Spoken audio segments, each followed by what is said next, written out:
Kidnap and murder ಕೇಸ್ನಲ್ಲಿ Darshan gang under ಆಗಿದೆ. ಪೊಲೀಸರ ವಿಚಾರಣೆಯನ್ನು ಎದುರಿಸ್ತಾ ಇದ್ದಾರೆ. ಕಳೆದ 2 ದಿನದಿಂದ ಲಾಕಪ್ನಲ್ಲಿ ಕಳೀತಾ ಇದ್ದಾರೆ. ಪೊಲೀಸ್ ಠಾಣೆಯಲ್ಲಿ ರಾತ್ರಿ ಇಡೀ ಆತಂಕದಲ್ಲಿದ್ರಂತೆ ದರ್ಶನ್. ಆಗಾಗ ನಿದ್ರೆಯಿಂದ ಎಚ್ಚರಗೊಳ್ತಾ ಇದ್ರಂತೆ. ಅಂದರೆ ಸರಿಯಾಗಿ ನಿದ್ರೆ ಮಾಡಿಲ್ಲ, ಯೋಚನೆ. 7 ಗಂಟೆ ಸುಮಾರಿಗೆ ಎದ್ದು ಬ್ರಷ್ ಮಾಡಿದ್ರಂತೆ. ಅಂದರೆ ಆಲ್ರೆಡಿ ಎದ್ದಿದ್ದಾರೆ ಇವತ್ತು ಅಂತ. ದರ್ಶನ್ರನ್ನ ಪ್ರತ್ಯೇಕ ಕೊಠಡಿಯಲ್ಲಿ ಇರಿಸಿದ್ದಾರೆ ಸದ್ಯ ಪೊಲೀಸರು. ಅವ್ರಗಳ ಒಟ್ಟಿಗೆ ಇರಿಸಿಲ್ಲ. ಉಳಿದ ಆರೋಪಿಗಳು ಒಂದೇ ಸೆಲ್ನಲ್ಲಿದ್ದಾರೆ. ಇವರೊಬ್ಬರು ಮಾತ್ರ ಸಪ್ರೇಟ್ ಆಗಿ ಇಟ್ಟಿದ್ದಾರೆ. ತನಿಖಾ ದೃಷ್ಟಿಯಿಂದಲೋ ಮತ್ತೊಂದೋ ಗೊತ್ತಿಲ್ಲ. ಒಟ್ಟೇನೇ ಇರಲಿ, ಎದ್ದಿದ್ದಾರೆ ಅಂತ ಈಗ ಆಲ್ರೆಡಿ ಮಾಹಿತಿ. ಬ್ರಷ್ ಕೂಡ ಮಾಡಿದೆ, ಅಂದರೆ ಫ್ರೆಶ್ ಆಗಿದ್ದಾರಂತೆ. ಹೆಚ್ಚಿನ ಡೀಟೇಲ್ಸ್ ನಮ್ಮ ಪ್ರತಿನಿಧಿ ಪ್ರಕಾಶ್ ನೀಡ್ತಾರೆ. ಪ್ರಕಾಶ್, ಬೇರೆ ಆರೋಪಿಗಳಿಗಿಂತ ಈ ಪ್ರಕರಣವನ್ನ ಎಲ್ಲರೂ ಕೂಡ, ಎಲ್ಲ ಜನಸಾಮಾನ್ಯರು ಬಹಳ ಗಮನ ಇಟ್ಟು ನೋಡ್ತಾ ಇರ್ತಾರೆ. ಅವರ ದಿನಚರಿ ಹೇಗಿರುತ್ತಪ್ಪ, ಜೈಲಲ್ಲಿ ಹೆಂಗಿದ್ರಪ್ಪ ಅಂತೆಲ್ಲ.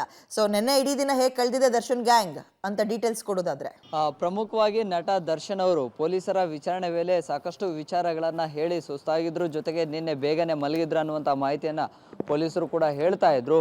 ಅದಾದ ಬಳಿಕ ರಾತ್ರಿ ಇಡೀ ಸರಿಯಾಗಿ ನಿದ್ದೆಯನ್ನ ಮಾಡಿರಲಿಲ್ಲ. ಆಗಾಗ ಎಚ್ಚರಗೊಳ್ತಾ ಇದ್ರು.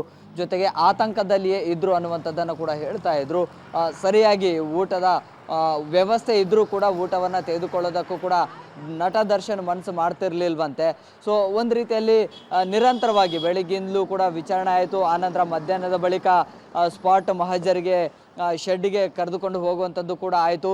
ಸಾಕಷ್ಟು ವಿಚಾರಗಳನ್ನು ಪೊಲೀಸರು ಕಲೆ ಹಾಕಿದ ಬಳಿಕ ರಾತ್ರಿ ಕೂಡ ಒಂದು ರೀತಿಯಲ್ಲಿ ಆತಂಕದಲ್ಲಿಯೇ ಇದ್ದರು. ಸರಿಯಾಗಿ ನಿದ್ರೆಯನ್ನು ಕೂಡ ಮಾಡಿರಲಿಲ್ಲ. ಬೆಳಿಗ್ಗೆ ಅಂದರೆ ಇಡೀ ಮಿಡ್ನೈಟಲ್ಲಿ ಆಗಾಗ ಎಚ್ಚರಗೊಳ್ತಾ ಇದ್ರು ಮತ್ತು ಮಲಗ್ತಾ ಇದ್ರು ಅನ್ನುವಂಥದ್ದು ಕೂಡ ಪೊಲೀಸರು ಮೂಲಗಳು ಹೇಳ್ತಾ ಇರುವಂಥದ್ದು. ಜೊತೆಗೆ ಬೆಳಿಗ್ಗೆ 7:15 ಎದ್ದು ಒಂದು ರೀತಿಯಲ್ಲಿ ಆ ಒಂದು ಫೀಲನ್ನು ಬ್ರಷನ್ನು ಮಾಡುವಂಥದ್ದು, ದಿನಚರಿ ಏನಿದೆ ಅದನ್ನು ಮೂವಿಂಗ್ ಮಾಡುವಂಥದ್ದು ಕೂಡ ಆಗ್ತಾ ಇತ್ತು. ಆದರೆ ಒಂದು ರೀತಿಯಲ್ಲಿ ನಿನ್ನೆಗಿಂತಲೂ ಕೂಡ ಮೊದಲನೇ ದಿನದಕ್ಕಿಂತಲೂ ಕೂಡ 2ನೇ ದಿನ ಒಂದು ರೀತಿಯಲ್ಲಿ ತುಂಬ ಫುಲ್ ಸೈಲೆಂಟ್ ಆಗಿದ್ರು. ಒಂದು ರೀತಿಯಲ್ಲಿ ಏನು ಆತಂಕದ ಅವನ ಛಾಯಲ್ಲಿ ಇದ್ರು ಅನ್ನುವಂಥದ್ದನ್ನು ಪೊಲೀಸ್ ಮೂಲಗಳು ಹೇಳ್ತಾ ಇರುವಂಥದ್ದು. ಇನ್ನು ಉಳಿದಂತೆ ಪ್ರತ್ಯೇಕವಾಗಿ ಒಂದು ರೂಮ್ನ ವ್ಯವಸ್ಥೆಯನ್ನು ಕೂಡ ಮಾಡಲಾಗಿದೆ. ಜೊತೆಗೆ ಒಬ್ಬೊಬ್ಬರ ಆರೋಪಿಗಳನ್ನು ವಿಚಾರಣೆ ಮಾಡೋದಕ್ಕೆ ಪ್ರತ್ಯೇಕ ಕೊಠಡಿಯ ವ್ಯವಸ್ಥೆ. ಈಗ ಉಳಿದಿರುವಂತಹ ಏನು ಮಿಕ್ಕಿದ ಆರೋಪಿಗಳಿದ್ದಾರೆ ಅವರೆಲ್ಲರನ್ನೂ ಕೂಡ ಸೆಲ್ನಲ್ಲಿ ಇರಿಸಿದರೆ ಇವರಿಗೆ ಪ್ರತ್ಯೇಕವಾಗಿರುವಂಥ ಒಂದು ಕೊಠಡಿಯ ವ್ಯವಸ್ಥೆಯನ್ನು ಮಾಡಲಾಗಿದೆ. ಜೊತೆಗೆ ಮಹಿಳಾ ಸಾಂತ್ವನ ಕೇಂದ್ರದಿಂದ ಪವಿತ್ರ ಗೌಡರನ್ನು ಕರೆದುಕೊಂಡು ಬಂದ ಬಳಿಕ ಅವರನ್ನು ಕೂಡ ವಿಚಾರಣೆಯನ್ನು ನಡೆಸೋದಕ್ಕೆ ಅವ್ರಿಗೂ ಕೂಡ ಪ್ರತ್ಯೇಕ ಕೊಠಡಿಯ ವ್ಯವಸ್ಥೆ ಇದೆ.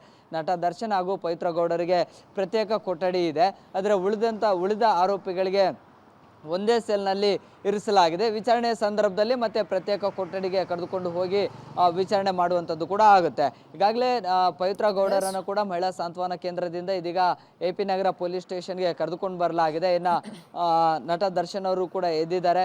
ಇನ್ನೇನು 9 ಗಂಟೆ ನಂತರ ಮತ್ತೆ ವಿಚಾರಣೆ ಆರಂಭ ಆಗುತ್ತೆ.